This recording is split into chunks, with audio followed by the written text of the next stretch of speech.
Yo, what it do, y'all? I'm your host, Will. Welcome back to Phantom Frequency. And if this is your first time joining us, we dive into all the different facets of the world of pop culture that is. So, movies, TV, music, it could be anything and all the above or all of them in one video depending on what the format is. So if you dig all that pop culture news, you love nerding out and getting into the fandom communities and talking about all the things you love, this is a great place to do it. Click all those buttons below the video. We really do appreciate all of your support and all the new subscribers coming in each and every day. Much love to each and every one of you, and hope you're having a great time joining this community here, man. We've had a lot of fun discussions about Kevin Smith movies and all kinds of stuff. So make sure you hop into that. Whatever video interests you the most, even from before, doesn't have to be necessarily a new video. Go and comment on it and let us know what you think about it. Press the like button. Even if you don't dig it, hit the dislike button. We take all criticism here in equal value. You know what I'm saying? As long as it's respectful, we could take negative. We could take negative criticism as well. And constructive criticism is constructive criticism, whether it's positive or negative. So we're all about that around here. We got thick skin in these parts, man. But it's Agatha all along. The 2 episode finale, episodes 8 and 9, just dropped last night. I intended on getting this out late last night, but plans change. But it's out now. So here we go, man. Getting into this 2-part finale of episodes 8 and 9, and I gotta say, I thoroughly enjoyed them for the most part. Episode 8, I thought it was a little bit confusing getting started and getting things going, and felt a little bit rushed. But overall, by the second half of the episode, where Rio, played by the great Aubrey Plaza, if I can speak today, Aubrey Plaza, once she comes into the whole proceedings as Lady Death, aka Rio, the Green Witch, and everything in her whole dynamic with Catherine Hahn's Agatha goes back and forth, and getting all the revelations and the reveals through episodes 8 and 9 about Agatha's history with her son, what really happened to Nicholas Scratch, and in tandem with Billy Maximoff, of course, actually killing these witches and creating the Witches' Road. So all these reveals and things that they were kind of teeing up, and things that recontextualize a lot of the things and pretty much everything we had seen before throughout the first 8 episodes, I thought was really well done. Because even when the 9th episode started, I was like, okay, so we're jumping back to where Agatha is, a young woman actually in the Victorian times, wherever the fuck it's supposed to be, way back in the day, Salem witch trials and all that. I was like, okay, that's kind of cool. That's kind of interesting. All right, let's see where this goes. Because in the 8th episode, she dies. You know what I'm saying? So she literally, in a certain sense, and I think them trying to make her a bit more heroic by this point, because the character does play on the sides of evil and the sides of good in the comics. She definitely kind of goes back and forth. She's a little bit of a tweener, if you will, for all my wrestling fans out there. So she can kind of flow back and forth, and depending on how the writers want to use her, is how the character of Agatha Harkness in the comics has been used before. So them kind of slowly developing her into being a little bit more of a protagonist, or an unreliable one at that. You know what I mean? I think that's really interesting depending on where they take things in the future and whatnot. I don't think they're going to do a full on Agatha all along season 2 due to the fact that she's deceased now and she's an older ghost. But I do think that they are planning these Billy Maximoff, Wanda Maximoff, aka Scarlet Witch, of course, bringing back Elizabeth Olsen, and they got Vision Quest in the works. So I think there is definitely going to be more exploration of these characters, them wanting to go find Tommy and everything like that. So overall, I really liked all the lore building and all the things that they were doing with this episode overall. Really great reveals, really good action scenes and things like that. So just getting into my overall thoughts there, really dug these episodes. Thought it was a really strong finale. One of the better Marvel TV show finales in the MCU with Phase 4 and beyond from 2021 to now. I would say WandaVision had a pretty good finale as well. I thought it definitely wasn't perfect, kind of like this one, but I think was still emotionally resonant and still tied up all the loose ends for the most part, kept some things dangling for the future that are worth exploring, in my personal opinion. And overall, leaving Agatha in the spot that she did really built, really, and the way that they made this show really jumped off of that as a great way to kind of tie these two shows together. And I think everything looking back, and I definitely want to do a rewatch on WandaVision and this back to back at some point in the near future to kind of see how it plays when you actually watch them together and whatnot. And even throwing in the multiverse of madness, stuff in there with the Scarlet Witch and her going full heel and everything. Really good stuff. I was a little surprised we didn't get to actually see Wanda, but I'm sure she'll return in some fashion or form sooner rather than later, because I think they would have had something leaked if she was in this show. Don't think they would have been able to keep that secret. Very few things stay under wraps these days. Apparently, they're making 2 Predator movies. That's probably one of the biggest surprises I've heard in quite some time. So, other than that, it's really hard for any studio to keep things under wraps at this point. But diving into episode 8, kind of more into a little bit of a recap, and then episode 9 and kind of tying things up. Episode 8, we get another trial on the Witch's Road, which we do find out in the next episode, obviously, that it was created by Billy this whole time. So they had to do this challenge of where Agatha had to like grow life, out of almost seemingly nothing, and kind of use her witchy wits, if you will, to be able to put it together and all that stuff. And then homegirl, she gets taken out of the equation, and so does Billy. So it's just Agatha by the midpoint of the episode, getting towards the end there. She has to figure out how to grow life and how to get that thing to go in order to escape from this trial, if you will. And then she ends up coming into contact with Rio, of course, aka Lady Death, and they have a whole big showdown and whatnot, and all these things come to play.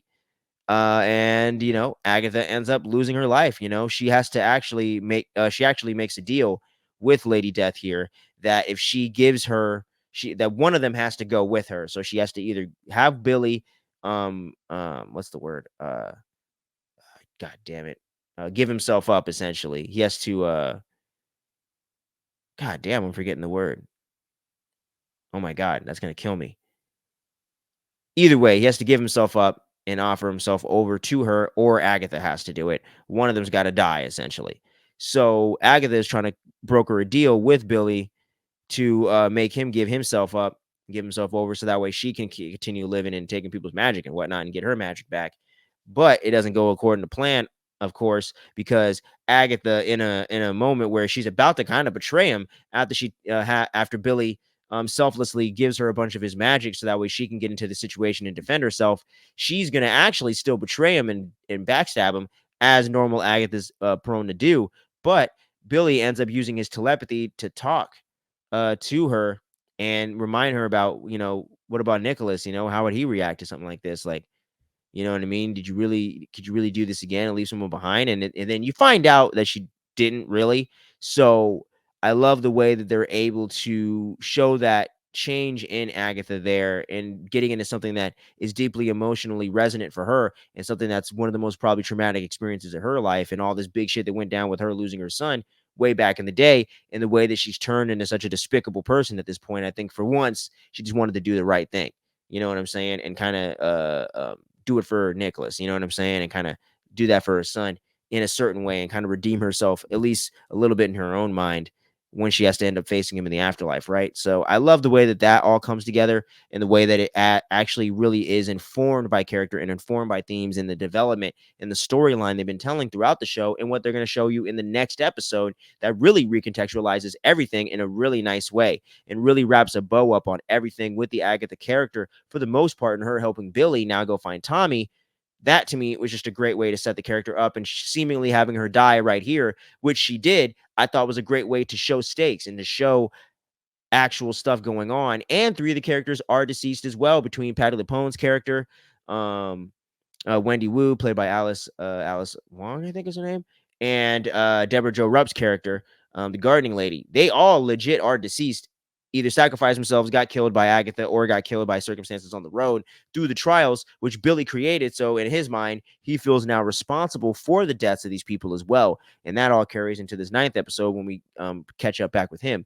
But once this 8th episode is wrapped up, Lady Death kind of goes on her way. Billy ends up going off back to Willie Kaplan's home to go confront his parents and just try to come down from all the crazy shit he's been dealing with, and kind of be able to have time to sit and reflect on it, and kind of formulate what happened in his mind, right? And get time to process what all the events that went down, and to process some of the trauma that he's going to feel, and some of the guilt he's going to feel moving forward as well, similar to his mother Wanda. And I love that tragic part of the story, to where they're always kind of responsible for a death or for something terrible happening, but at the same time they do so much to try to right the wrongs and do the right thing, generally 9 times out of 10. And I love that with this character, and with Wanda overall, and with the way those characters are written in the comics, and the way they've been able to adapt that stuff here in the show, I thought was really well done.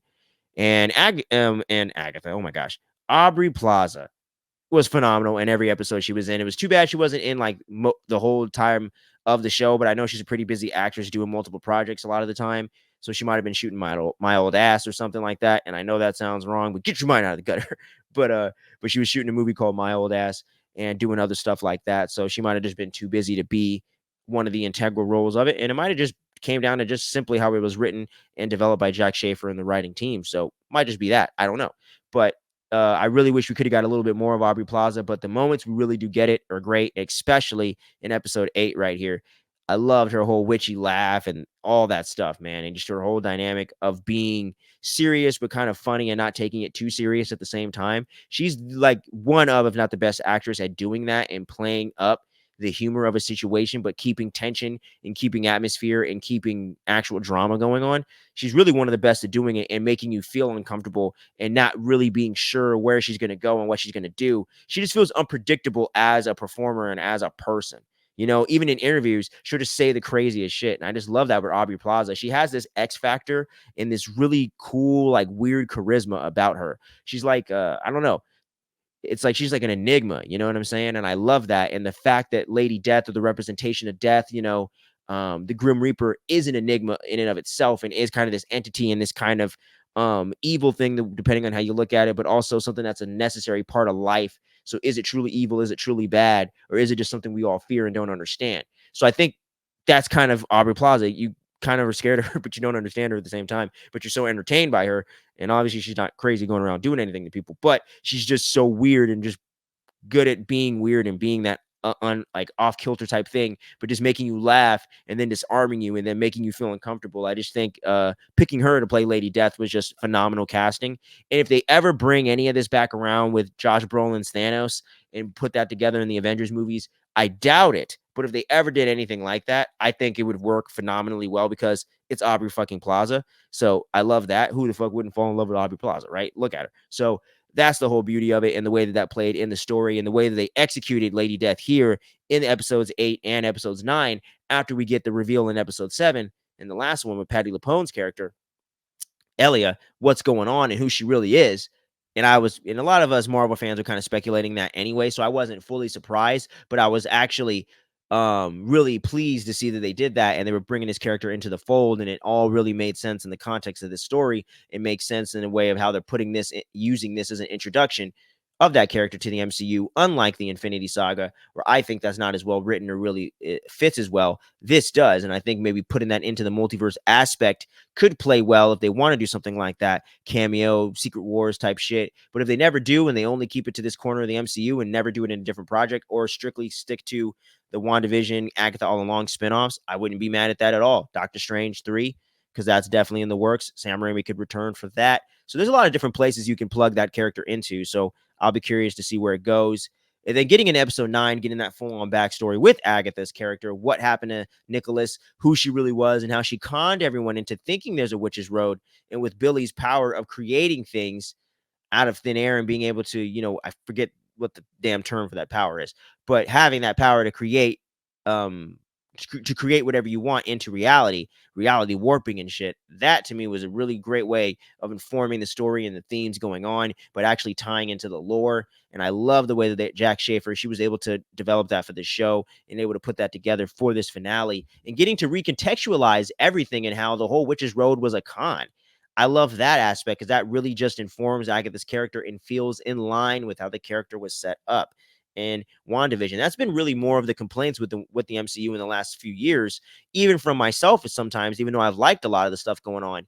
That's been some of my issue, even with projects I like. Where the hell Shang-Chi? Like, how do these things tie together? The 10 rings. Kang's out of the picture. That's, out of all of our hands. But how does all this stuff come together? How does this all tie in? I'm a little confused in that regard, even though I've liked some of the projects in and of themselves as movies or TV shows. I love the characters, but how does this all tie in and how's this building the Secret Wars? Everything's feeling a lot more deliberate right now. And with that big Marvel TV announcement with all 8-9 projects they're going to be doing just next year alone, between 3 animated shows, 3 live action shows, and 3 movies, man, it seems like they got a clear course of how they're trying to get to 2026 and 27 with the Avengers double features right there and Spider-Man 4 playing into the mix with Tom Holland. So how that's all going to come to play with F4, Spider-Man 4, and the Avengers movies, who knows? Who knows if this will really tie into it? But I just thought this was a beautiful way to tie up the story and to really do some really great stuff with this corner of the MCU, really bring something that is kind of inconsequential, but also ties in really well and can build for things to come in the future. But if it doesn't, it's still entertaining in and of itself. And you don't have to watch a ton of different Marvel stuff to know what the hell is going on. At most, you might want to watch one other TV show, but that's still not as bad as watching 5, 10, 15 movies, 20, 30 movies, and TV series. You know what I'm saying? In the case of like an Infinity War, when people were trying to catch up to that back in phase 3 days, or if you're trying to catch up to it now. So I think that was really well done. And overall, I really dig this series. I like it a lot. It's definitely probably going to be like potentially in my top 5 Marvel shows in the MCU, that is, not putting like the Netflix stuff or anything like that, just the pure MCU Disney Plus shows. This is definitely in my top 5, hands down. But y'all let me know what you thought about this this whole season of Agatha all along, how you thought this finale played out. Were you satisfied with where the storylines went? Were you not? Did you want to see Wanda Maximoff return as a Scarlet Witch? Y'all let me know what you thought about this episode down below. It's freaking Halloween day, baby. Happy Halloween to all of you out there when I'm recording this right now, Halloween 2024. Go check out all our spooky season content we just got out. I got a whole top 10 ranking of my personal favorite Scream Queens on the channel. Go check that out. I'm going to put a card for that in the corner. Please click it and check that out. Put a lot of time and effort into that video. So I would really appreciate all of y'all getting that out there for all the horror fans, talking about all the dope ass actresses in the world of horror. And we got a lot of fun content coming right around the corner for November, my birthday month. We're going to get into a lot of the different movies and music and things that I love the most. And we're going to be covering all the stuff coming out soon with Gladiator 2. A24 has another horror movie coming out called Heretic with Hugh Grant. This looks really interesting. So make sure you keep your eyes peeled for all that content. And I still got to catch up on Smile too. So that might even drop on the channel sooner rather than later. But thank you so much for checking this out and sticking to the end of the video. And we're going to catch you again real soon. And I'll see you on the next video. But until then, make sure you don't sleep on anything and you stay tuned.